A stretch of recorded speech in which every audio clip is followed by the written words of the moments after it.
Hello everyone, जय हिंद. आपण ओकॅब master पाहतोय, म्हणजेच आपली ओकॅबची जी बॅच सुरू आहे, ओकॅबचा जो कोर्स सुरू आहे त्याचा एकंदरीत काय समजून घेणं चालू आहे, आकलन चालू. इडियम्स वरती प्रश्न विचारतात, वन वर्ड सबस्टिट्यूशन्स वरती प्रश्न विचारतात, त्याचबरोबर सिनॉनिम्स आहेत, अँटोनिम्स आहेत, फ्रेजल व्हर्ब्स आहेत, राईट, होमोफोन्स आहेत. त्याचबरोबर आणखी एक पार्ट असतो, तो असतो प्रोव्हर्ब्सचा. म्हणजे मराठीमध्ये ज्या म्हणी आहेत, जसं मराठीचे जे 50 प्रश्न आहेत त्यामध्ये सुद्धा म्हणींवरती प्रश्न विचारतात. त्याचप्रमाणे इंग्लिशमध्ये सुद्धा काही म्हणी कधी कधी विचारल्या जातात, राईट. तर या म्हणींच्या संबंधाने मी तुम्हाला एक काय दिले PDF उपलब्ध करून दिली. साधारणतः 100च्या आसपास म्हणी दिलेल्या आहेत. मग आज आपण सुरुवात करतोय बघा म्हणी समजून घ्यायला. आता म्हणी काय असतात? शब्दांचा असा एक ग्रुप असतो, words, a group of words, ज्याचा अर्थ लिटरल नसतो, म्हणजे शब्दशः घेऊन चालत नाही. Drowning man catches at a straw, बुडणारा व्यक्ती एखादी काडी काय पकडतो. काय अर्थ लागणार आहे? काहीच नाही. पण त्या शब्दशः अर्थ जरी नाही घेतला तरी सुद्धा त्यातून काहीतरी अर्थ व्यक्त होत असतो. त्याला आपण काय म्हणतो? म्हण असं म्हणतो, राईट. सेइंग, प्रोव्हर्ब, म्हण, dictum, these are the synonyms for म्हण, प्रोव्हर्ब. आपण सुरुवात करतोय बघा म्हणी बघायला. मग म्हणी पाहताना याच्यामध्ये विशेष काहीच नाही. इंग्लिशमध्ये काय असणार? एखादा ग्रुप ऑफ वर्ड्स असणार, एक 4-5 शब्द, 5-6 शब्द असणार. ते काय क्लॉज वगैरे नसतं, फ्रेज टाईप शब्द असतात. पण त्या शब्दांमधून व्यक्त होणारा अर्थ आपल्याला समजला पाहिजे, एवढंच आहे म्हणींमध्ये. मग आज थोडस गप्पा मारत आपलं लेक्चर असेल. साधारणतः हे एक लेक्चर आणि आणखी एक लेक्चर होईल म्हणींवरती. याच्यामध्ये तेवढंच आहे. शब्द दिलेला जी एक लाईन आहे त्यावरून आपण म्हण काय आहे ती समजायची, मिनिंग समजून घ्यायचं. ओके, चला सुरुवात करतोय बघा. म्हणजे फार जास्त याच्याविषयी बोलण्यासारखं काही नाही. म्हणी फार सोप्या असतात, right. A drowning man catches at a straw म्हणजे काय? बुडणाऱ्याला काडीचा आधार म्हणतो ना आपण. चला लगेच सुरुवात करते. पहिली म्हण आहे, a drowning man catches at a straw, बुडत्याला काडीचा आधार. लिहून घ्यायचं बरं का तुम्ही वेळोवेळी. बुडत्याला काडीचा आधार म्हणजे आपण म्हणतो, तुम्ही बघा पाण्यामध्ये पोहत असताना वगैरे तुम्ही कोणी जर असं बुडायला जर लागलं, तुमच्या हाताला काहीतरी लागू द्या, तुम्ही त्याला काय करू शकता? त्याला धरून तरंगू शकता. म्हणून त्याला म्हणतात बुडत्याला काडीचा आधार. त्याला छोटीशी एखादा माणूस बुडणारा आहे, त्याला काहीतरी थोडंसं काडी वगैरे जर लागली हातात तरी तो तरंगू शकतो. बघा म्हणी काय असतात? शब्दशः घेऊन चालत नाही, आणि जेवढं शब्दांमध्ये सांगितलंय त्यापेक्षा थोडस पुढे जाऊन अतिशयोक्ती पद्धतीने सांगितलेले असतात, त्याला म्हणी म्हणायचं. मग काय फक्त काडीवरती तो टेकतो का, तरंगतो का? नाही. पण त्यालाच म्हण म्हणतात. ती किमान काडी जरी असली तरी सुद्धा तो तरंगू शकतो, त्याला धरून राहू शकतो. बुडत्याला काडीचा आधार. All that glitters are not gold, जे चकाकते ते सारे सोने नसते. जे काय चमकतंय ते सगळं सोनं नसतं. बघा आपण एका वयात असतो, ज्या वयात तुम्ही आहात, मी आहे, या वयात ज्या गोष्टी चांगल्या वाटतात, वेळ घालवायला काही बऱ्याचशा गोष्टी चांगल्या चांगल्या वाटतात, पण ते चांगलंच असेल असं नाही, बरोबर. आणखी भरपूर सगळ्या गोष्टी असतात की आपल्याला वाटतं सगळं चांगलं चांगलं, परंतु कदाचित ते धोकादायक वगैरे असू शकतं. म्हणून all that glitters are not gold, जे काय चमकतंय ते सगळं सोनच असेल असं नाही. एखादी चमकणारी गोष्ट काच असू शकते, जेव्हा जाऊन आपण त्याला पकडू तर ते सोनं हाताला लागण्याच्या ऐवजी काच हाताला लागेल. म्हणजे काय, चमकणारी प्रत्येक गोष्ट ही सोनं नसते. All that glitters are not gold. Glitter म्हणजे काय? चमकणारे, हे काय गोल्ड नसतं. Next, bones for late comers किंवा the early bird catches the worm. बघा आपण मराठीमध्ये म्हणतो हाजीर तो वजीर, जो वेळेवर आला त्याला भेटला. आता कसं ते काहीतरी बघा, आपल्या क्लासमध्ये असेल, कुठेतरी असेल, एखाद्याचा जर बर्थडे असेल, वाढदिवस असेल, मग तो काय करतो? एक चॉकलेटचा बॉक्स घेऊन आला आणि सुरुवातीला 5 मिनिटांमध्ये काय केलं? केक कटिंग वगैरे झालं, चॉकलेट्स वाटून झाल्या, आणि मग शेवटी हे सगळं झाल्याच्या नंतर साधारणतः 5-7 मिनिटात कार्यक्रम संपला आणि 3-4 मुलं आले. तर माझ्यासारखं काय म्हणणार? Early bird catches the worm. Bones for late comers. हाजीर तो वजीर, तुम्ही वेळेवर आणला असता तर तुम्हाला काही गोष्टी भेटल्या असतात. हाजीर तो वजीर. आता मग आपण थोडंसं हे समजून घेऊ, बोन्स फॉर लेट कमर्स म्हणजे काय. समजा कोणीतरी नॉनव्हेज बिर्याणीचा प्लॅन केलेला आहे आणि बोन्स फॉर लेट कमर्स, वेळेवर आलात तुम्ही, मस्त बिर्याणी वगैरे खाल्ली, शेवटी काय राहिले, खाऊन खाऊन हाडकं राहिले. बोन्स फॉर लेट कमर्स, जे उशीर आले त्याच्यासाठी काय राहिलं, फक्त हाड म्हणतो आपण त्याला, फक्त खाऊन खाऊन हाडकं टाकून दिले, तेच राहिलं फक्त उशिरा येणाऱ्यांसाठी. बिर्याणी तर संपून गेली. कळालं का. ते रिलेट सुद्धा कसं करायचं बघा, म्हणजे तुम्ही तुमच्या पद्धतीने वेगळ्या पद्धतीने करू शकाल, काही अडचण नाही. मी समजून सांगताना तुम्हाला फक्त प्रयत्न करतोय, थोडस लक्षात राहावं. या side bones for late comers, the early bird catches the worm, याचा अर्थ तोच आहे, हाजीर तो वजीर.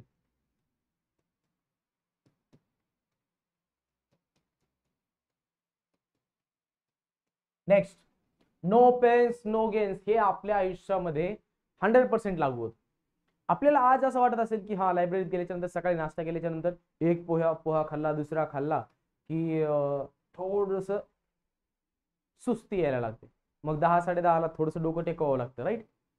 थोडीशी झोप लागते, पुन्हा जायचं, दुपारी जेवण करायचं, जेवण करून आल्याच्या नंतर मस्त राईस वगैरे खाल्ला असतो, 3-4 चपात्या खाल्ल्या असतात, दही खाल्लेलं असतं बरोबर, कधीतरी उन्हाळ्याचं ताक पिऊन आलेलं असतात, मग दुपारी पुन्हा एकदा थोडी सुस्ती येते, पुन्हा झोपायची. संध्याकाळी लवकर जेवण वगैरे केलं 7:30-8ला, 9:30 पावणे 10ला तर डोळे झाकायला लागतात, पुन्हा झोपायचं. मग असं करून जर फक्त झोपात जर काढायचं, तर मग इथं अभ्यास करण्याची काय आवश्यकता. अभ्यास करणाऱ्या मुलांचा निकाल येतोय ना, मग आपली काय आवश्यकता. सगळे पुस्तकं उन्हाळ्याचे घरी जायचं, म्हणायचं माझं लग्न लावून द्या, मुलगी असेल तर. मुलगा असेल तर त्याने तसंच थांबायचं, त्याला लग्न ही कॉन्सेप्ट त्याने विसरायची, जर नोकरी वगैरे नसेल, बरोबर का. नो पेन्स नो गेन्स, जर आयुष्यामध्ये परिश्रम घेण्याची, मेहनत घेण्याची तयारी नसेल, त्यातून होणारं दुःख सहन करण्याची तयारी नसेल, नो गेन्स. पेन म्हणजे दुःख, बरोबर का, आणि गेन म्हणजे काय, अचिव्हमेंट, थोडक्यात ACHIEVE, अचिव्हमेंट.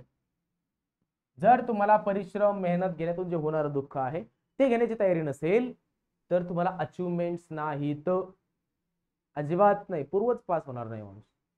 कळालं का. No pains no gains. 50-50 प्रश्नपत्रिका टेस्ट सिरीज म्हणून सोडवलेल्या आहेत पूर्वसाठी ऍस्पिरंट्सनी, तेव्हा कुठे निकाल येतो. PSI होतात, एक्साइज सब इन्स्पेक्टर होतात, निकाल वेगवेगळे निकाल येतात. अलग लक्षात. हे आपलं कधीतरी केल्या 2-3 प्रश्नपत्रिका सोडवल्या आणि झालं मला मार्कच येणार, स्कोरच येणार, असं काहीतरी गप्पा मारणे, याला अर्थ नाहीये. मी सांगतो, मी पाहिले 47-48 प्रश्नपत्रिका सोडवणारे विद्यार्थी मित्र आमच्या बरोबर असायचे. It is folly to live in Rome and fight with the pope. Folly म्हणजे काय, मूर्खपणा. काय मूर्खपणा आहे. तुम्ही रोम मध्ये राहताय आणि रोम मध्ये जो सर्वोच्च धर्मगुरू आहे तो आहे पोप. रोम हे एक इटलीची राजधानी असणारे शहर आहे, बरोबर का, सिटी आहे. पोप म्हणजे कोण, तेथील सर्वोच्च धर्मगुरू. तुम्ही इटलीमध्ये राहताय, रोम मध्ये राहताय आणि तेथील it is folly to live in Rome and fight with the Pope, आणि तुम्ही पोपशी भांडण करताय. अरे तुम्हाला राहायचंय ना रोम मध्ये, पोपशी भांडण करून काय करणार, बरोबर का. मग याच्यासाठी आपल्याकडे मराठीमध्ये कशा प्रकारची म्हणे बघा. पाण्यात राहून मगरी बरोबर भांडण करू नये, वैर धरू नये. म्हणजे काय, तुम्हाला पाण्यात राहायचंय आणि मगरीशी भांडण करून चालणार आहे का, अजिबात नाही. मग तुम्ही काय करायला पाहिजे, मगरीला आपली मैत्रीण बनवलं पाहिजे. शनिवार रविवार मगरी बरोबर बाहेर फिरायला जायला पाहिजे. किमान रविवारी दुपारी तरी कुठेतरी एखाद्या ठिकाणी चांगलं निवांत गप्पा टप्पा मारायला मगरी बरोबर जायला पाहिजे. मगरी बरोबर वैर धरून कसं चालणार सांगा. फार कमी लोक असतात जे प्रवाहाच्या विरुद्ध दिशेने जातात आणि विरोध दर्शवतात. कामरा, right. It is folly to live in Rome and fight with the Pope. तुम्ही रोम मध्ये राहताय आणि तेथील धर्मगुरूशी भांडण करताय, वाद घालताय, मूर्खपणा आहे. म्हणजेच काय, पाण्यात राहून मगरीची वैर धरू नये, असं जे आपण म्हणतो ना, त्या अर्थाची म्हण. नेक्स्ट, मेक हे वाईल द सन शाईन्स. याशिवाय हे म्हणजे काय, गवताची एक पेंडी असते ना, गवताची पेंडी. गवताची पेंडी असेल, बाजरी ज्वारी याचं जे काय असतं बघा, त्याच्या पेंढ्या असतात, त्याला HAY असा शब्द आहे, मेक हे व्हाईल द सन शाईन्स. मग त्याला सुकवणे जे आहे ना, जोपर्यंत सूर्य चमकतोय तोपर्यंत त्याला सुकवून घ्या, असं लिटरल मिनिंग झालं. बऱ्याचदा मी तुम्हाला लिटरल मिनिंग सांगतोय जेणेकरून तुमच्या काय होईल, एक्झॅक्ट मिनिंग लक्षात येईल. जोपर्यंत सूर्य चमकतोय तोपर्यंत त्याला सुकवून घ्या म्हणजे काय, वाहत्या गंगेत हात धुवून घ्या. जोपर्यंत गंगा वाहतीये तोपर्यंत हात धुवून घेणे. आले का लक्षात? एखादी संधी आलेलीच आहे चालून तर तिचं सोनं करणे, त्याला म्हणतात मेक हे व्हाईल द सन शाइन्स. वाहत्या गंगेत हात धुवून घेणे. नेक्स्ट प्रोव्हर्ब आहे बघा, मनी डझंट ग्रो ऑन ट्रीज. फार सोपा, याच्यामध्ये काय नाही, पैसा काय झाडावर लागत नाही. Money doesn't grow on trees. Okay, पैसा झाडावर लागत नाही. Next, a closed mouth catches no flies. तोंड बंद ठेवलं ना, आता लिटरल घेणार नाही मी, फ्लाईज म्हणजे तोंडामध्ये काहीतरी भेटणारच नाही वगैरे अशा अर्थाने. पण आपण म्हणतो बघा, लेकरू जर रडलं सुद्धा नाही ना, त्याची आई सुद्धा त्याला पाजत नाही बघा. हे खरं आहे की नाही, म्हणजे किती सत्य आहे. म्हणून तर ती म्हण आहे. म्हणी अशाच तयार झालेल्या असतात, त्याला काही नियम वगैरे नाहीत कुठलेच. म्हणी अशाच प्रकारे तयार झालेल्या आहेत. रडल्याशिवाय आई सुद्धा दूध पाजत नाही म्हणतात. म्हणजे काय, तुम्ही जर बोलला नाहीत, तुमच्या हक्कांविषयी तुम्ही जर आवाज उठवला नाही, तर तुम्ही तुमच्या हक्कांचा वगैरे कोणी विचार करणार नाही. म्हणजे काय, एखाद्या तुम्ही कॉलेजमध्ये शिकताय, विद्यापीठात शिकताय, फीस वगैरे वाढवली गेली आहे अचानकपणे, एका वर्षाच्या ऍडमिशनची फीस 3,000 होती, त्याला 7,000 केली जाते. तुम्ही जर त्याच्या विरोधात एकवटले नाही, आंदोलन वगैरे केलं नाही, तुमचं त्याच्या विरोधातला जो आवाज आहे तो जर पोहोचवला नाही, तर फीस कोणी कमी करणार नाही. तुमची वाढवलेली जी फीस आहे ते माघार कोणी घेणार नाही. म्हणजे काय, a closed mouth catches no flies. तुमच्या हक्कांसाठी तुम्हाला बोलावं लागेल, झगडावं लागेल, असा त्याचा अर्थ आहे. मराठीमध्ये जर म्हण आहे आपल्याकडे एक, की रडल्याशिवाय आई सुद्धा दूध पाजत नाही, त्या अर्थाची म्हण. Okay, next, a beauty is in the I of the beholder. सौंदर्य हे त्या वस्तू किंवा व्यक्तीमध्ये नसून पाहणाऱ्याच्या चष्म्याच्या आतमध्ये जे डोळा आहे, चष्म्याच्या पाठीमागे जो डोळा आहे त्या डोळ्यात असत. आणि हे 100% सत्य आहे. सौंदर्य हे खरंच मित्रांनो पाहणाऱ्याच्या डोळ्यात असतं. कोणत्याही व्यक्ती वस्तूमध्ये म्हणण्यापेक्षा, आता तुम्ही असं म्हणाल की ताजमहल आहे, मग त्याला सगळेच लोक येऊन ताजमहलला सुंदर वगैरे आहे असं का म्हणतात? खरं सांगू, तुम्हाला कोण म्हटलं की ताजमहल ही फार सगळ्यात सुंदर गोष्ट आहे? अजिबात नाही. कितीतरी वास्तू अशा आहेत, कितीतरी गोष्टी अशा आहेत ज्या त्याच्यापेक्षा सुद्धा सुंदर आहे. फक्त नाव झालंय म्हणून त्याला काय 7 वंडर्स पैकी, 7 वंडर्स ऑफ द वर्ल्ड पैकी एक वगैरे आहे असं म्हणाल तुम्ही, पण त्यापेक्षा सुंदर प्रचंड सगळ्या गोष्टी आहेत. आता आपण ते समजून घेऊ की सौंदर्य हे खरंच त्या वस्तूत असतं की पाहण्याच्या डोळ्यात असतं. बघा, प्रत्येकाच्या आवडी निवडी वेगळ्या असतात. कोणाला कोण सुंदर वाटेल, कोणाला काय सुंदर वाटेल सांगता येत नाही.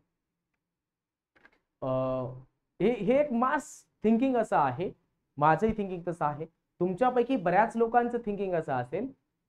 बऱ्याचदा असं होतं बघा, काय म्हणतात त्याला, माकडाच्या हाती अंगूर वगैरे असं म्हणतात ना, लंगूर के हात अंगूर, या प्रकार तुम्ही पाहिलं असेल बघा. बऱ्याचदा असं होतं, एक मुलगा असतो, ए हा मुलगा आणि बी ही मुलगी. बऱ्याचदा असं होतं की मुलगी दिसायला सुंदर आहे असं बऱ्याच जणांना वाटतं. त्या सुंदर मुलीबरोबर असणारा मुलगा दिसायला वगैरे बोलण्या चालण्यात सुंदर नाही, छपरी आहे, टवाळखोर आहे, एकदम गली बॉय टाईप आहे. एकदम छपरी नाही का, ते जीन्स पॅन्ट वगैरे असे टाईट करून घालणार, ते सुद्धा घोट्याच्या वरती आणणार वगैरे, एकदम टाईट. ते त्याचा हात पाय वगैरे म्हणजे आपला जसा हात आहे तितका त्याचा पाय जाड असतात. तसले छपरी मुलाबरोबर ती फिरत असते. मग मुलं काय म्हणतात, हिला याच्यामध्ये काय दिसलं? त्याला काय म्हणायचं, सौंदर्य हे पाहणाऱ्याच्या डोळ्यात असतं. कळालं का? हिच्या डोळ्यात होतं सौंदर्य, याच्यातील सौंदर्य हिच्या डोळ्यात होतं. आपल्याला नाही दिसलं, ते तिला दिसलं. आता कळालं का? सौंदर्य हे पाहणाऱ्याच्या डोळ्यात असतं, त्या व्यक्ती किंवा वस्तूमध्ये नसतं. त्याला म्हणतो आपण beauty is in the I of the beholder. Beholder म्हणजे कोण? पाहणारा. व्हेन आय से पाहणारा इट मीन्स पाहणारी सुद्धा, बरं का. The one who sees or the one who looks. Let sleeping dogs lie. एखादा कुत्रा झोपलेला आहे त्याला झोपू द्या. नसले तुम्ही त्याला उठवून घ्यायचे आणि मग ते आपल्या अंगावरती धावायचा. राईट. झोपलेल्या कुत्र्याला झोपू द्या म्हणजे काय? लेट स्लीपिंग डॉग्स लाय. एखादं संकट तुम्हाला माहिती आहे, एखादी कृती केल्याने ते संकट आपल्यावरती येऊ शकतं, त्यापेक्षा ती कृती करूच नका, म्हणजे ते संकट टाळलं जाऊ शकेल. बरोबर. लेट स्लीपिंग डॉग्स लाय म्हणजे थोडक्यात काय? एखाद्या शिक्षकाने होमवर्क दिलेला असतो. शुक्रवारी सांगितलंय की होमवर्क करून यायचंय. शनिवार रविवार 2 दिवस तुम्हाला सुट्टी. सोमवारी मी तुम्हाला विचारेन. सोमवारी तो शिक्षक येतो, मस्त शिकवतो वगैरे सगळं, निघून जायचं दरवाजाच्या बाहेर, कोणीतरी सटकेल टाईप एक विद्यार्थिनी किंवा विद्यार्थी असतो, तो म्हणतो की सर ते होमवर्क चेक करायचं राहील. लेट स्लीपिंग डॉग्स लाय. अरे ते नाहीये त्याच्या लक्षात, तर राहू दे ना. बाकीच्यांनी आणलेलं नाहीये लिहून, तू तुझा होमवर्क केलाय, बाकीच्यांनी नाही केलाय. ओके. लेट स्लीपिंग डॉग्स लाय. काय म्हणता येईल? जे मोहोळ आहे ते उठू नये. का? शांत असलेलं मोहोळ उठू नये आणि अंगावरती त्या माशांना घेऊ नये. मधमाशांना वगैरे अंगावरती उडून घेऊ नये. ओके. लेट स्लीपिंग डॉग्स लाय. शांत असलेलं मोहोळ उठू नये, खवळून घेऊ नये. Nothing succeeds like success. बघा याचा अर्थ समजून घ्या. ही जे सक्सेस आहे त्याच्यासारखं कोणीच सक्सेस होत नाही, हे नाही कळणार कोणालाच. पण याचा साधा सोपा अर्थ असा आहे, एकदा माणसाला यश मिळायला लागलं की आणखी यश मिळत जात. तुम्ही किती ते तुमच्या आजूबाजूचे मित्र बघा, 1 वर्ष गेलो, 2 वर्ष गेलो, 3 वर्ष, 4 वर्ष, 5 वर्ष गेले अभ्यासामध्ये, निकालच नाही. पण एकदा चांगला अभ्यास वगैरे झाला की मी पाहिलंय 10 पदांवर निवड झालेली मुलं मुली माझ्या ओळखीच्या आहेत, संपर्कातल्या. Nothing succeeds like success. एकदा यश यायला लागलं, एकदा यश मिळायला लागलं की आणखी यश येत जातं. कळलं? आणि मग काही लोक म्हणतात की त्याचं नशीबच, काय नशीबच म्हणजे एक शब्द आहे, पण त्याला तो चांगला आहे वाईट आहे मला माहित नाही. त्याचं नशीबच खुल्लं म्हणता येईल. चला ठीक आहे, मी शब्द त्याला वापरत नाही. त्याचं नशीबच फुल्ल. अरे असं काही नाही. हे 5 वर्ष वगैरे अभ्यासामध्ये घालवले ना, आणि एकदा सक्सेस यायला लागलं की मग सक्सेस यायला लागतं, असा त्याचा अर्थ आहे. Nothing succeeds like success. बरोबर.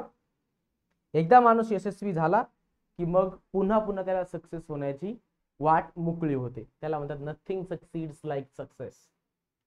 Curiosity killed the cat. कोणत्याही गोष्टीमध्ये नाक खुपसणं चांगलं नाही. तुमच्याकडे क्युरिओसिटी असावी, परंतु कोणत्या एका मर्यादेपर्यंत असावी. तुम्ही असं म्हणाल की हा क्युरिओसिटी असायला तर पाहिजे, मग पुन्हा सांगितलं जाते की मर्यादेपर्यंत असायला पाहिजे.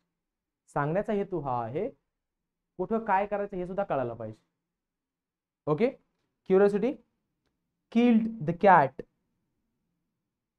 किल्ड आहे की किल्स आहे? Just let me check it once. किल्डच दिलेलं आहे. म्हणजे एखाद्या गोष्टीमध्ये जास्त नाक खुपसणं चांगलं नाही, असा क्युरिओसिटी किल्ड द कॅट याचा अर्थ आहे. कोणत्याही गोष्टीमध्ये किंवा एखाद्या गोष्टीमध्ये जास्त नाक खुपसणं चांगलं नाही. क्युरिओसिटी इतर वेळी चांगलीच गोष्ट आहे. म्हणजे जिज्ञासू वृत्ती म्हणतो ना आपण त्याला. जिज्ञासू वृत्ती म्हणजे माहीत नसलेल्या गोष्टी माहीत करून घेण्याची जी वृत्ती असते त्याला जिज्ञासू वृत्ती म्हणतात. क्युरिओसिटी माहीत नसलेल्या गोष्टी जाणून घेणे. ही हुम गॉड स्टीयर्स सेल्स सेफली. याचा अर्थ आहे ज्याच्या पाठीशी तो आहे, उपरवाला. राईट. ज्याच्या पाठीशी तो आहे त्याला त्याचं कोणीही काहीही करू शकत नाही. म्हणजे कोणीही काही त्याला त्रास देऊ शकत, त्याचं वाईट करू शकत. देव तारी त्याला कोण मारी. राईट. देव तारी त्याला कोण मारी. ज्याच्या पाठीशी देव आहे त्याला काय अडचण आहे. म्हणून मी म्हणतो की माझ्या पाठीशी तो आहे, त्याच्यामुळे एकदम बिनधास्तपणे चालू आहे आपलं सगळं. Right. Leopard can't change its spots. प्राणी आहे म्हणून समोर इट्स वापरलाय. Okay.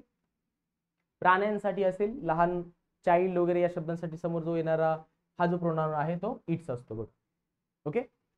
A leopard can't change its spots. Leopard म्हणजे काय? बिबट्या थोडक्यात. ते बिबट्याच्या पाठीवरती असणारे जे पट्टे पट्टे आहेत ठीक आहे, तो चेंज करू शकतो का? नाही.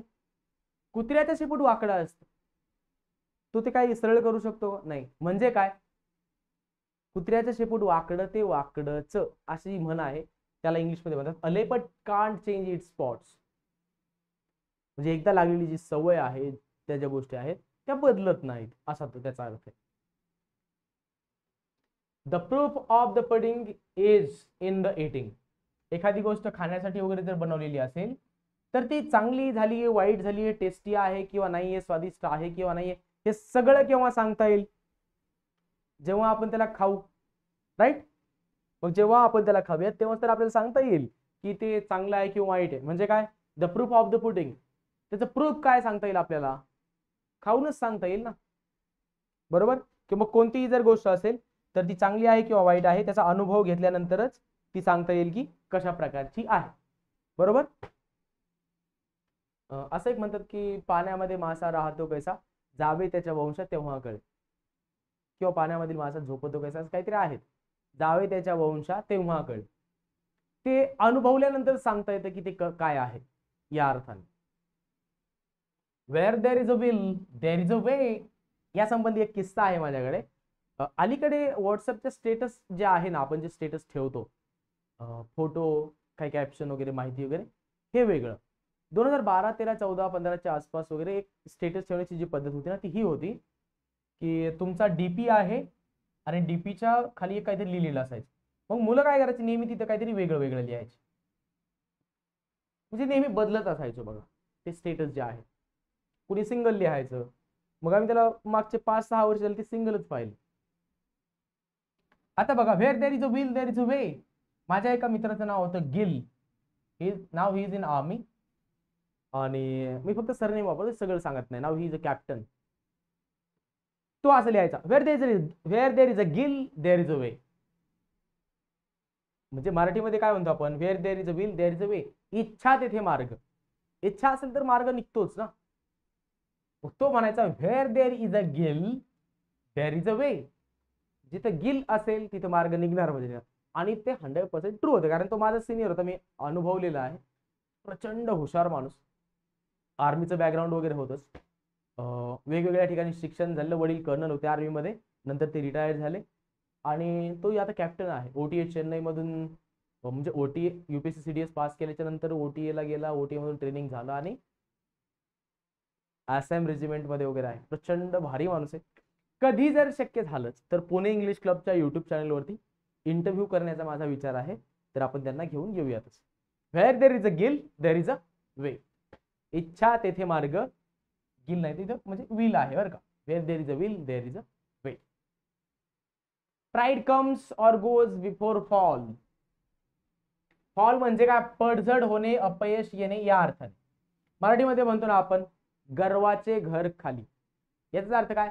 माणसामध्ये गर्व आला की त्याचं काय होतं, अधपतन व्हायला सुरुवात होते, ह्रास व्हायला सुरुवात होते. मग त्यासाठी प्राईड कम्स, प्राईड म्हणजे काय? गर्व.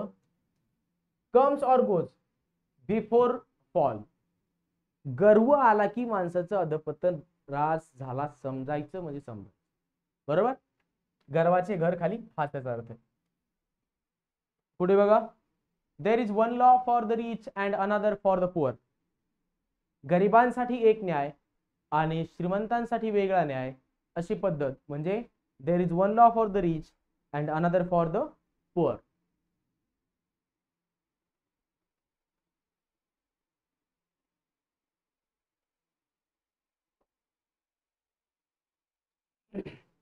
Okay. There is one law for the rich and another for the poor.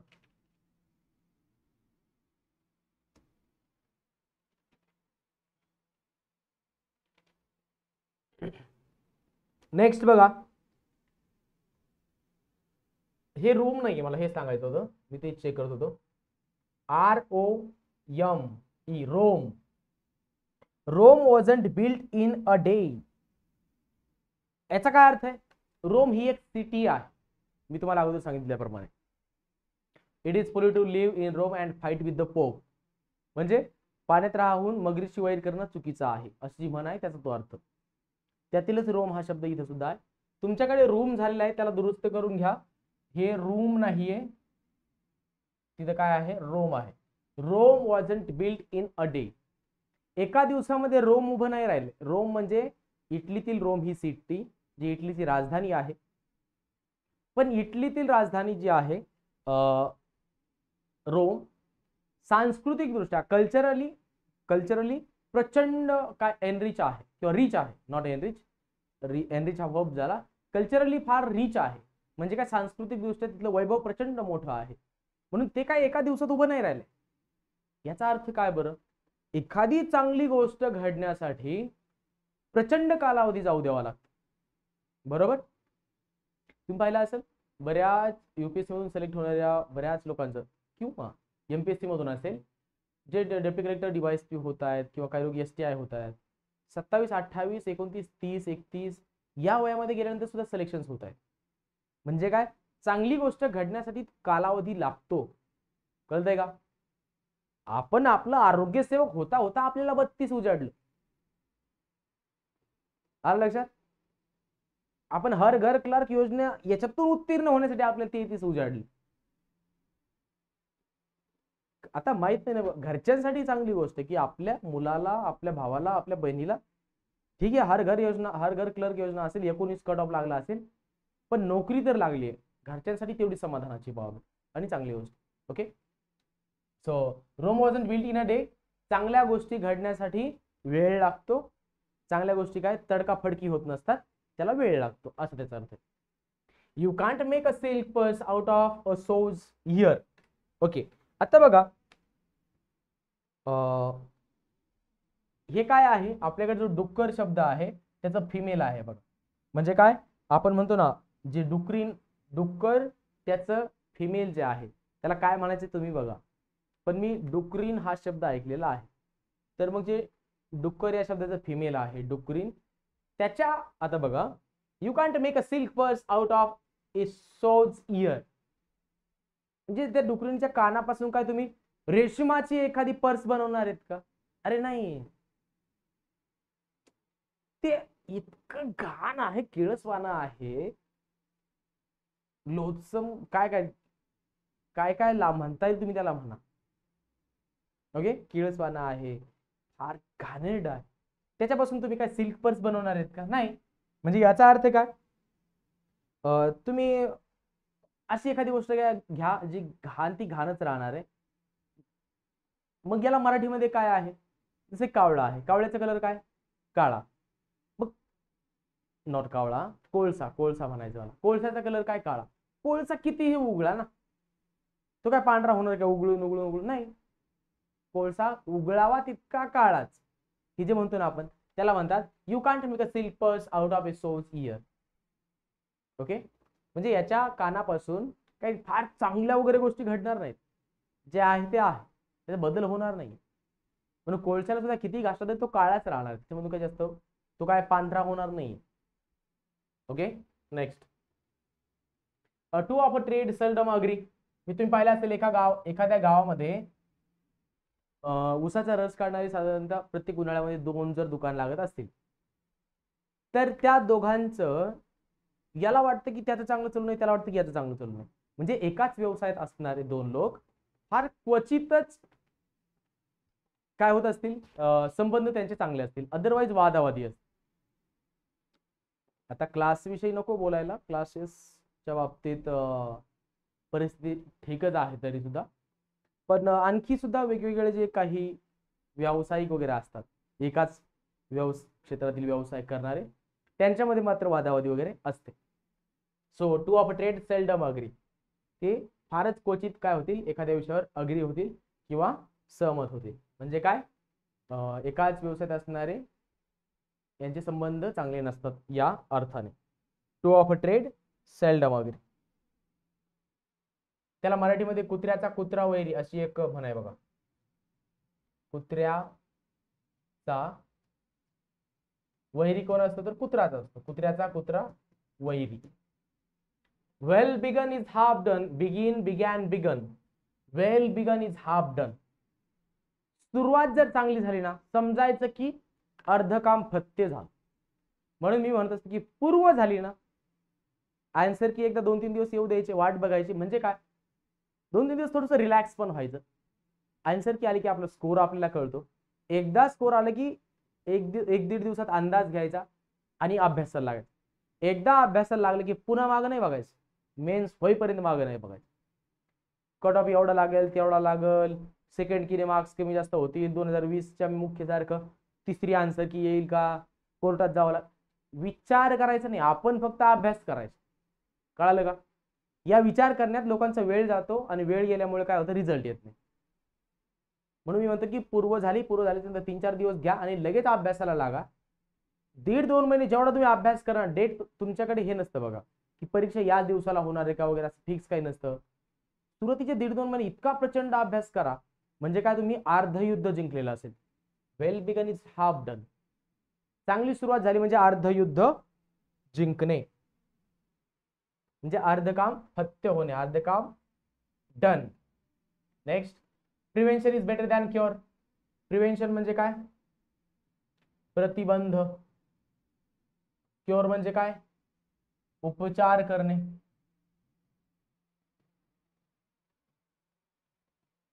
एखाद्या गोष्टीवर उपचार करण्यापेक्षा त्या गोष्टीवर प्रतिबंध केलेला बरा ना. खरंय की नाही, खरंय की नाही. एखाद्या गोष्टीवर prevention is better than cure. अगोदर एखादा आजार होऊच द्यायचा नाही ना, मग आजार झाल्याच्या नंतर काय करायचं, त्याचे उपचार करत बसायचे. अरे त्यापेक्षा काळजी घ्यायची, प्रिकॉशन्स घ्यायचे, त्याला प्रतिबंध करायचा. कळालं का? Okay. Prevention is better than cure म्हणजे एखाद्या गोष्टीवरती त्याचा उपचार करत बसण्यापेक्षा त्या उपचारापेक्षा प्रतिबंध बरा, असं आपण जे म्हणतो ना, उपचारापेक्षा प्रतिबंध बरा, त्याला म्हणतात prevention is better than cure. Spare the rod and spoil the child. आपण म्हणतो ना की एखादं लहान मूल जर असेल तर त्याला वेळेवरती काय करायला पाहिजे, फटके द्यायला पाहिजे चुकलं तर. जर तुम्ही तसं करणार नसाल, तुम्ही स्पेअर द रॉड म्हणजे ज्या ठिकाणी एक छडी मारणं गरजेचं आहे ती जर मारली जात नसेल, देन स्पॉइल द चाइल्ड म्हणजे तुम्ही काय करताय, बाळाच्या आयुष्याचं वाटोळं करताय. आणि हे मी माझ्या आजूबाजूला पाहिलेलं आहे. लहान मूल असताना त्याला चांगलं काय वाईट काही कळत नाही. एखाद्या ठिकाणाहून एखादी वस्तू उचलून आणतं ते, तुम्हाला जेव्हा माहिती आहे की त्याने ती वस्तू उचलून आणलेली आहे म्हणजे त्याने ती चोरी केलेली आहे, त्याला माहित नसतं की ती चोरी आहे, आपल्याला माहित असते ती चोरी आहे. मग त्याला जवळ बसून सांगायला पाहिजे की तू केलंय, ती चोरी केलीस आणि चोरी ही समाजामध्ये चांगली गोष्ट नाही, जे केलंस ते याच्यानंतर व्हायला नको, हे सांगणं म्हणजेच फटके देणं. फटके म्हणजे काय, शारीरिक मार, फिजिकली त्याला काम करायलाच पाहिजे असं नाही, परंतु तुम्ही काय करणं, वेळेवरती त्याचे कान धरणं गरजेचं. बरोबर. Spoil the rod and sorry spare the rod and spoil the child म्हणजे तुम्ही वेळेवर त्याला त्याची कान उघडणी न केल्यामुळे तुम्ही त्याचं नुकसान करताय, या अर्थाने. Spare the rod and spoil the child. योग्य वेळी तुम्ही छडीचा वापर जर टाळला तर तुम्ही बाळाचं काय करताय, मुलाचं काय करताय, नुकसान करताय किंवा त्याला बिघडवताय, या अर्थाने. Time and tide waits for none. आपल्याकडे असं आहे, दोन गोष्टी असतील, सिंग्युलर असतील किंवा प्लुरल असतील, त्या जर अँडने जोडलेल्या असतील, पुढे येणारा जो वर्ब असतो तो काय असतो, प्लुरल पाहिजे. Okay.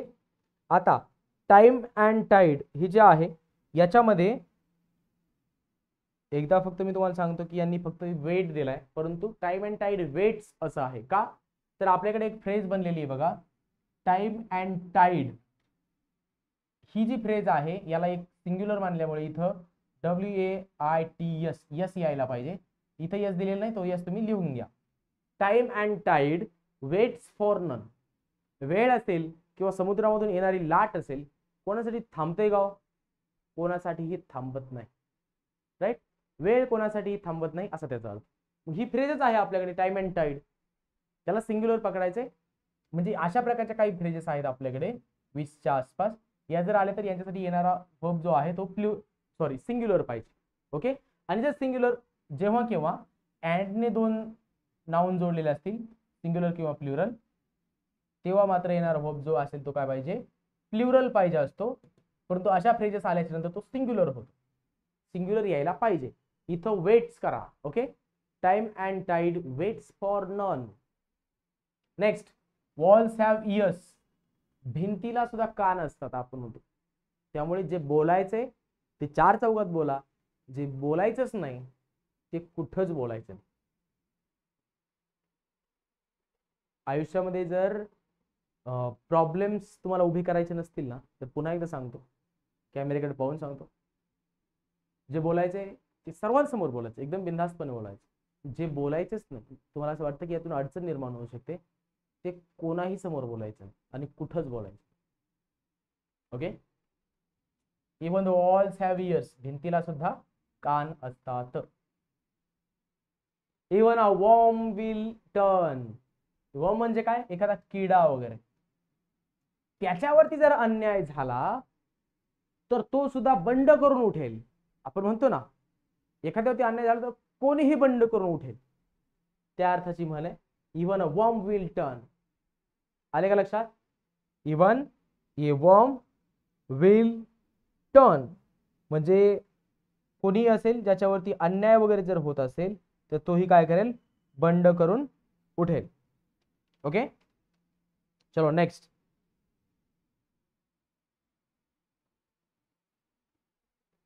Every dog has his day. प्रत्येकाची आपली वेळ असते. अपना टाइम आएगा, लाईक दॅट. अपना टाइम आएगा. प्रत्येक जण म्हणतो की आपली वेळ आहे. प्रत्येकाची एक वेळ असते, प्रत्येकाचा एक वेळ असते. कोणी असं, ते रील्स वाले तर म्हणतात, अरे याची त्याची तर वेळ आहे रे, आपला तर काळ येणार आहे. अरे काही पण का लगेच. Every dog has his day म्हणजे काय, प्रत्येकाची एक वेळ असते. प्रत्येकाला थोडस वेळ जाऊ द्यावा लागतो. आयुष्यामध्ये जर वाईट प्रसंग घडत असेल, बरोबर, वाईट काळ जर सुरू असेल, थोडासा वेळ द्यायचा, तोही काळ काय होतो, निघून जातो आणि पुन्हा चांगला टाइम येतो. बरोबर का? म्हणजेच बघा तुम्ही, सासू सुनेचे जर नातं असतं, याच्यामध्ये काय होतं बघा, जी सासू असते तिने सुद्धा तिच्या सून असण्याच्या काळामध्ये काही गोष्टी भोगलेल्या असतात. अलीकडे तर सोडा, अलीकडे कोण कोणाचं ऐकते यार, कोण सासून कोणती सून, हा असं काही नाही अलीकडे, अजिबात नाही. अरे म्हणली की आग, म्हणली की का ग, असं चालू आहे. तर जी सासू आहे तिने तिच्या सून असण्याच्या काळामध्ये त्रास सहन केलेला असतो. नंतर ती सासू होते, ती तिच्या सुनेला त्रास देते. म्हणजे काय, 4 दिवस सासूचे, 4 दिवस सुनेचे. सुरुवातीला सासू सुनेला त्रास देणार, नंतर सून सासूला त्रास देणार, अशा टाइप मध्ये. मराठीमध्ये म्हणे 4 दिवस सासूचे, 4 दिवस सुनेचे, like that. Every dog has his day. A man's loss is another man's gain. इथं अगेन नाही, हे सुद्धा एकदा करेक्ट करून घ्या. इथं फक्त गेन आहे. लॉस म्हणजे काय, एखाद्या व्यक्तीचा तोटा, आणि एखाद्या व्यक्तीचा गेन म्हणजे काय, फायदा, किंवा एखाद्या गोष्टीतून काहीतरी मिळणे. ओके, जे फायदा झालाय तो.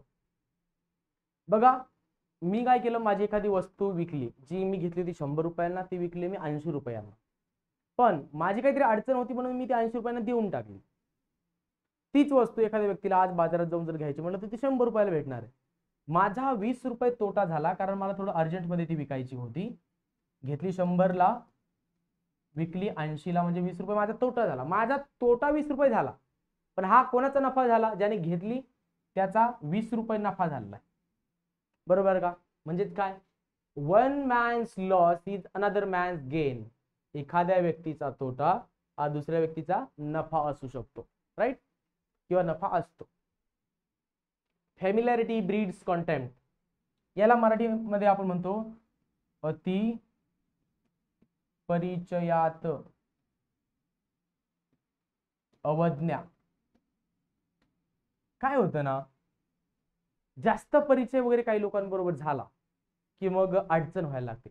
म्हणून जेव्हा केव्हा तुम्हाला संबंध मेंटेन करायचे असतात, रिलेशन्स चांगले ठेवायचे असतात, तेव्हा ज्या व्यक्तीबरोबर तुमचे संबंध तुम्हाला चांगली ठेवायचे, मेंटेन करायचे, बोलताना काय सांभाळून बोला आणि त्याची काळजी घ्या. अति परिचय झाला की मग सगळं ते बिघडायला लागतं, राईट. पैशांचे संबंध त्यांच्याबरोबर टाळायचे. मी आजही सांगतो, मागच्या 10-12 वर्षांपासून काही मित्रांबरोबर माझे जे संबंध आहेत, 1 रुपयाचं देखील कधी काय म्हणता येईल व्यवहारामध्ये येऊ दिला नाही. हे सांगण्याचा भाग झाला. त्याचं कारण असं, संबंध वेगळ्या साईडला असतात आणि पैसे वगैरे या सर्व गोष्टींमुळे काय होतं, गोष्टी बिघडायला लागतात. आता हे आहे फॅमिलिअरिटी ब्रीड्स कॉन्टेम्प्ट. आता फॅमिलिअरिटी ब्रीड्स कॉन्टेम्प्ट म्हणजे काय, अतिपरिचयात अवज्ञा. अतिपरिचय वगैरे जर झाला तर मग संबंध खराब होतात या अर्थाने. फॅमिलिअरिटी ब्रीड्स कॉन्टेम्प्ट. अतिपरिचयाने, आता शब्दशः जायलाच नको, काहीतरी वेगळंच होऊन जाईल. लिस्ट सेड सुनेस्ट मेंडेड, याला आपण असं म्हणतो, जास्त बोलल्याने माणूस कोडगा बनतो.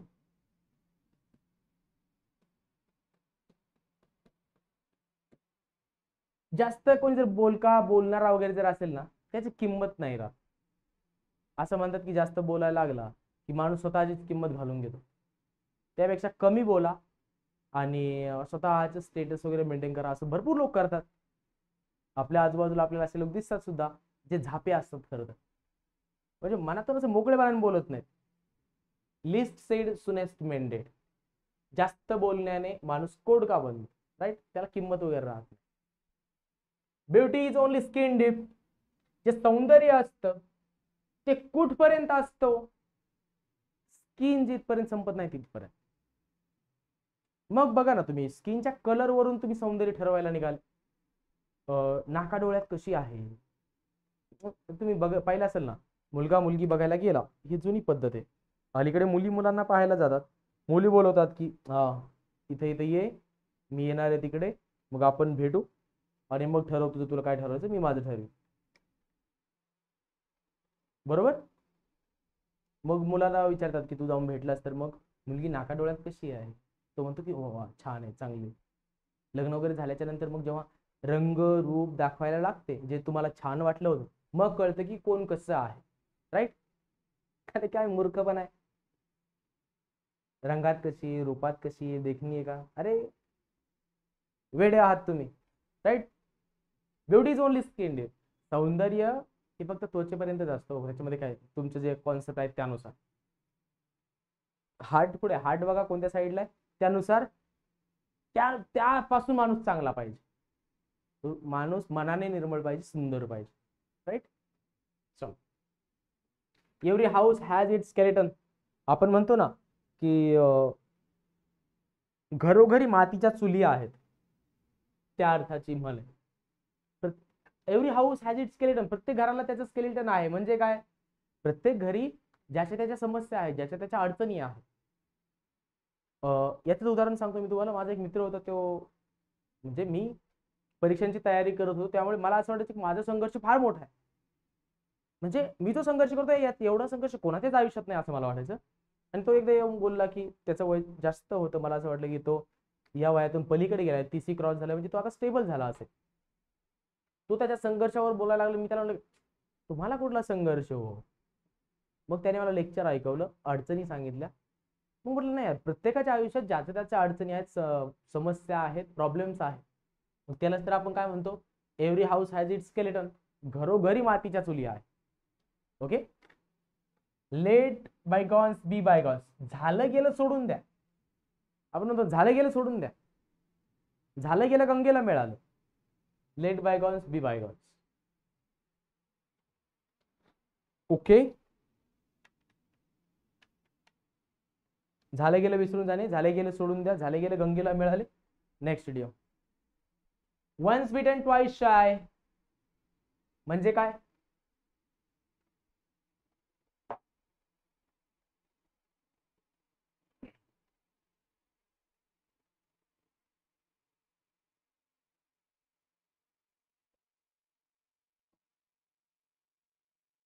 कॅमेऱ्यावरती ब्लर होत असेल, समोर इमेज नसल्यामुळे ब्लर होतो बघा.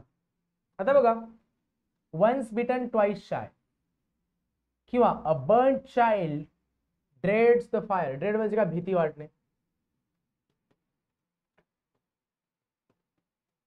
अ बर्न्ड, एखादं बाळ वगैरे आहे, त्याला काहीतरी पोळालेलं आहे, किंवा चटका वगैरे बसलेला आहे.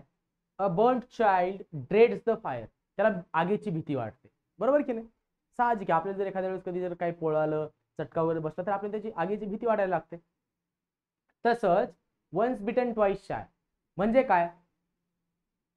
ज्याला दूध गरम असतं, दूध प्यायला घेतल्यानंतर गरम करून दूध पोळतं आणि जी भाजते वगैरे आपली, राईट?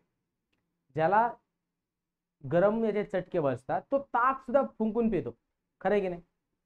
जो दुधाने भाजलाय तो ताक सुद्धा फुंकून पितो असं म्हणतात. मग त्या अर्थाची म्हण, once bitten twice shy, a burned child dreads the fire. Okay, once bitten twice shy, दुधाने जळालेला ताकही फुंकून पितो. बरोबर आहे ना? जो दुधाने भाजलाय तो ताक सुद्धा फुंकूनच पिणार, कारण त्याला भीती वाटायला लागते. तसंच आहे, a burned child dreads the fire किंवा once bitten twice shy. Next, a figure among ciphers. A figure among ciphers म्हणजे काय? किंवा आणखी पुढचं पाहता, in the country of the blind म्हणजे अंधांच्या देशामध्ये, the one eyed is the king. सगळे अंध आहेत आणि त्यामध्ये एक जणच आहे ज्याला एक डोळा आहे. सगळे लोक त्याचंच ऐकणार ना, बाकी कोणाला तर काही दिसत नाही. म्हणजे अंधांच्या देशामध्ये एक डोळा असणाराच राजा, वास्त्रात लंगडी गाय शहाणी म्हणतो ना आपण, तो भाग या. वास्त्रात लंगडी गाय शहाणी. A figure among ciphers, in the country of the blind, the one eyed is the king. Cut your coat according to your cloth. अंथरून पाहून पाय पसरावे. मी तर म्हणतो अजिबात तसं करू नये. बिनधास्त पाय पसरावे, जिथपर्यंत जाते तिथपर्यंत. जाऊ दे ना अर्धे पाय बाहेर, काय फरक पडतो? का मी असं का बोललो माहितीये? मला काय फक्त असंच मोकार बोलायचं होतं म्हणून नाही बोललो. काय होतं ना, बऱ्याचदा सो कॉल्ड जे लोक आहेत ना, की ज्यांचा अभ्यास वगैरे आहे किंवा ज्यांना अनुभव आहे, काहीतरी शिकलेले आहेत, ते लोक म्हणायला जातात की आपल्या अवकातीनुसार काय युपीएससी करता, एमपीएससी करा, सरळ सेवा करा, आपल्या अवकातीनुसार बघायचं. अवकात वगैरे काय असं काही लिहून आणलंय का कुठून की ही तुमची अवकात आहे वगैरे? आणि मग म्हणतात की अंथरून पाहून पाय पसरायचे. कशाला युपीएससी केलं 3 वर्ष? वेळ वाया घालवला? वाया वगैरे नाही घालवलं, अभ्यास केला, परीक्षा दिल्या, इंटरव्ह्यूज दिले. ठीक आहे, या वर्षी सिलेक्शन नसेल झालं, पुढच्या वर्षी सिलेक्शन होईल. आणि झालं ना पुढच्या वर्षी सिलेक्शन. असं किती लोकांच्या बाबतीत झालंय, ज्यांनी सुरुवातीच्या 3 वर्ष वगैरे बोल नाही खाल्ले, चौथ्या वर्षी सिलेक्शन झालं IAS IPS म्हणून. बरोबर का? त्यामुळे त्या भानगडीत पडायचं नाही, की ठरवून नाही घ्यायचं की हा एवढंच आपलं कोट आहे, एवढंच आपलं काय आहे, अंथरूण आहे. अजिबात ठरवून नाही घ्यायचं. ते अवकात शब्द आहे ना, त्या पलीकडे जाण्याचा नेहमी विचार करायचा. म्हणजे अवकात या शब्दाला निगेटिव्हली घेऊ नका. Okay, cut your coat according to your cloth म्हणजे अंथरूण पाहून पाय पसरणे म्हणीचा अर्थ. Next is blood is thicker than water. Blood is thicker than water म्हणजे काय? जे आपले रक्ताचे संबंध असतात ते कधीही चांगले असावेत किंवा त्यांच्याकडे लक्ष दिलं पाहिजे किंवा ते महत्वाचे असतात इतर संबंधांपेक्षा. Blood is thicker than water. किसी दूसरे के आ जाने से, काही गाणं आहे पण विसरत नाही, आठवत नाही मला.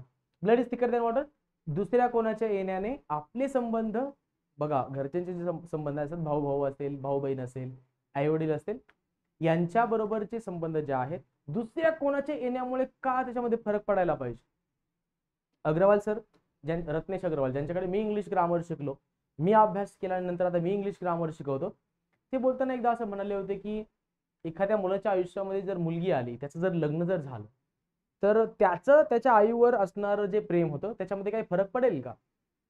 तर तिथं असंच एक जण म्हणाला की हा सर, फरक पडेलच, कारण अगोदर आईवरती प्रचंड प्रेम होतं, जास्त प्रेम होतं, पण आता मग बायको आल्यामुळे काही तिकडे लक्ष जाईल किंवा मग वेळ जाईल.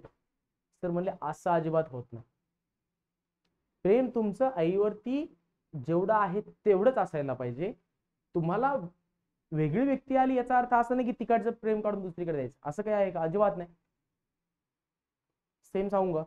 म्हणजे मी तर सांगू शकतो की माझ्या बरोबर 2 3 4 लोक जर असतील, मी प्रत्येकावरती तेवढ्याच इंटेन्सिटीने प्रेम करू शकतो. अरे हे असं झाला, हे सोडून द्या, हे एडिट करावं लागेल खरं तर, राईट? डिलीट करावं लागेल, कट करावं लागेल.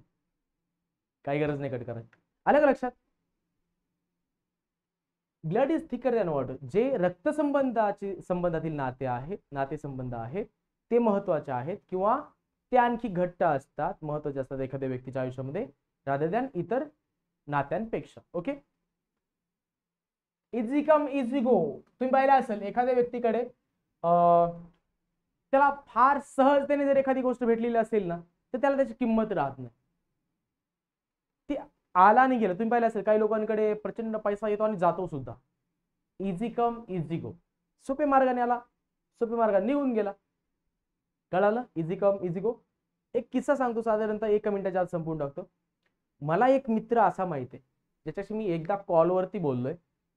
2013 मध्ये MPSC मधून ऑब्जेक्टिव्ह जस्ट आलेली असेल किंवा डिस्क्रिप्टिव्ह मधून बहुतेक ऑब्जेक्टिव्हचा निकाल असेल. तो ऑब्जेक्टिव्ह मधून त्याचं सिलेक्शन झालं BDO म्हणून, ब्लॉक डेव्हलपमेंट ऑफिसर, गट विकास अधिकारी. सिलेक्शन झाल्यानंतर यशदाच्या ठिकाणी, यशदा पुण्यामध्ये आहे, ट्रेनिंगला आल्याच्या नंतर बरेच जण त्याला म्हणाले की तुझं 21-22व्या वर्षी सिलेक्शन झालंय, तुझ्याकडे आणखी चान्सेस आहेत, तू UPSC ची तयारी कर, UPSC ची चांगली तयारी करून तू IAS IPS मध्ये जाऊ शकशील.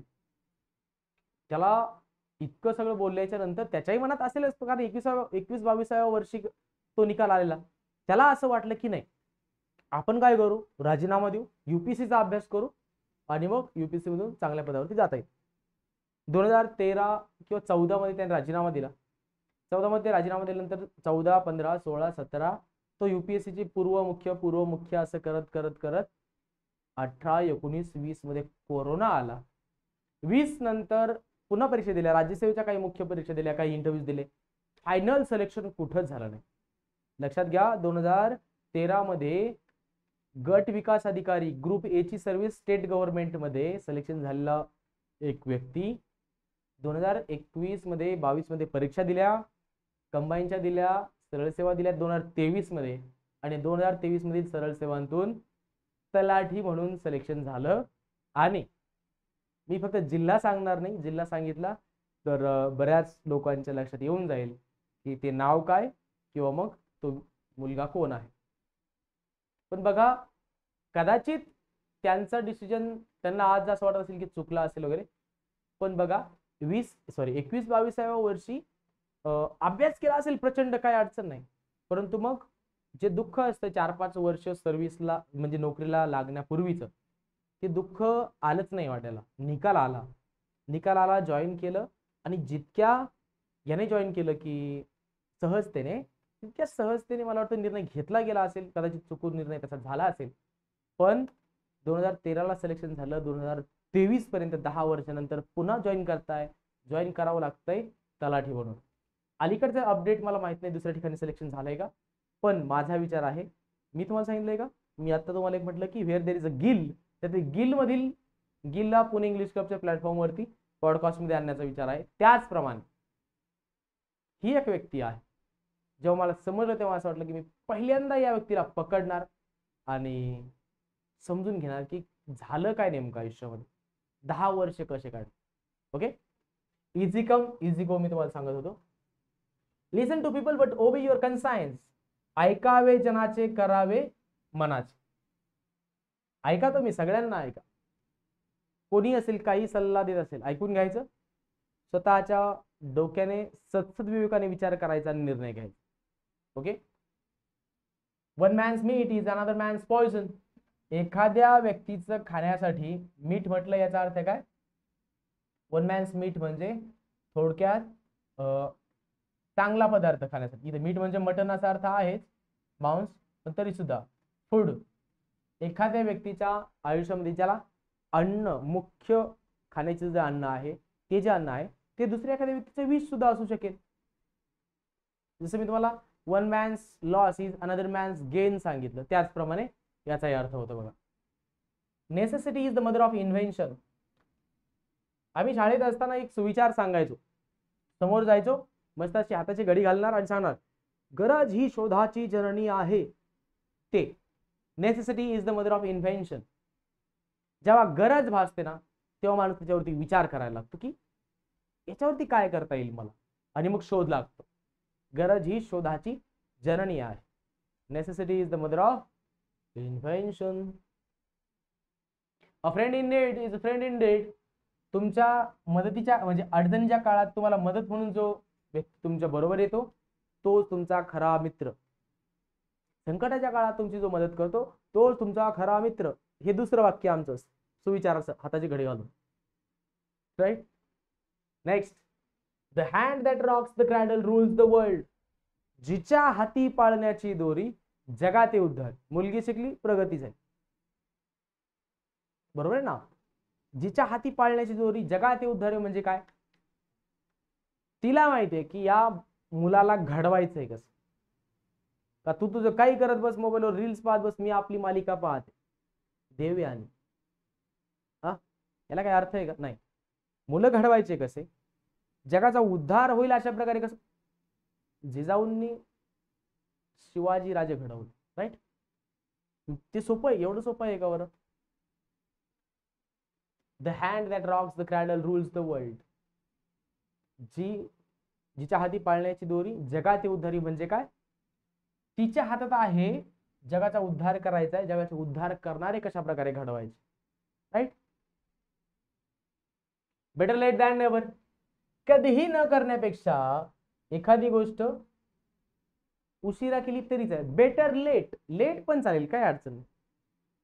मला कधी कधी मेसेज येतात, कॉल्स येतात, जेव्हा बोलणं होतं की कोणी कॉल करून विचारतं, मेसेजवरती विचारतं की माझं आता 24 वर्ष वय चालू आहे, 25 वर्ष वय चालू आहे, मी इकडे जॉब करतोय, मी इकडे जॉब करतेय, साधारणतः पुढचे 2-3 वर्ष अभ्यास केला तर माझं सिलेक्शन होईल का वगैरे.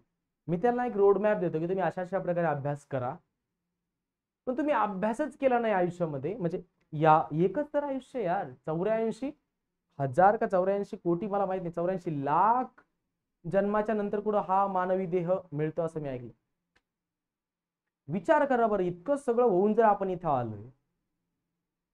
एकदा किड्याच्या आयुष्याला गेले, मुंग्यांच्या आयुष्याला गेले, बेडकाच्या गेले, उंदराच्या गेले, आणखी कशा कशाच्या जन्माला गेले, आणि मग शेवटी माणसाचा जन्म भेट. त्या अध्यात्म वगैरे मध्ये मी पडत नाही. मानतात म्हणून मी तुम्हाला सांगतो. मग तसं झाल्याच्या नंतर, इतकं सगळं झाल्यानंतर सुद्धा आपण हा जो एक आयुष्य लाभलेलं आहे आपल्याला, याच्यामध्ये असंच जाऊ द्यायचं का? नाही. आणि हे असंच वायाला जाऊ द्यायचं नाही म्हणून कुठेतरी मी सुद्धा तुमच्या समोर उभा आहे आणि शिकवतोय बघ. Okay. Better late than never. एखादी गोष्ट कधीही न करण्यापेक्षा उशिरा करायची. ठीक आहे. 7वीला मला बोलायचं होतं, तिला मी नाही बोलू. 7वीला नाही बोलू शकलो. 8वीला बोलायचं होतं, नाही बोलू शकलो. 9वीला बोलायचं होतं, ठीक आहे, नाही बोलता आलं मला. अभ्यास वगैरे असायचा, ते असायचं, असं वाटायचं कधी कधी नाही बोलायला पाहिजे, अभ्यास करूयात, हे वय नाही. 10वीला आल्यानंतर प्रचंड वाटलं, नाही बोललो.